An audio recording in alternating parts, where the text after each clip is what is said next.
जामे मस्जिद ज़ीनतुल इस्लाम labour square Landhi से मुतहस्सिल अल्लामा शाह अहमद नूरानी ईदगाह लेबर स्क्वायर और मुल्हका इलाकों में सबसे बड़ा ईद उल फितर का इज्तिमा मुनक़िद हुआ, जिसमें इमामत और खिताबत हज़रत अल्लामा मौलाना मोहम्मद सादिक नक्शबंदी इमाम खतीब जामे मस्जिद ज़ीनतुल इस्लाम ने फरमाई। इस मौके पर इमाम साहब ने रमज़ान मुबारक में हमने क्या खोया और क्या पाया, इस पर तफसीली बयान फरमाया और ईद के दिन की अहमियत, फितरा, ज़कात के अहम मसाइल पर रोशनी डाली।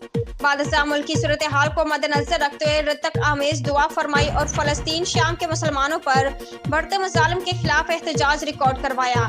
नबूवत के झूठे दावे करने वालों के खिलाफ हुकूमत वक्त से फिलफोर गिरफ्तारी और फांसी का मुतालबा किया और दुआ फरमाई।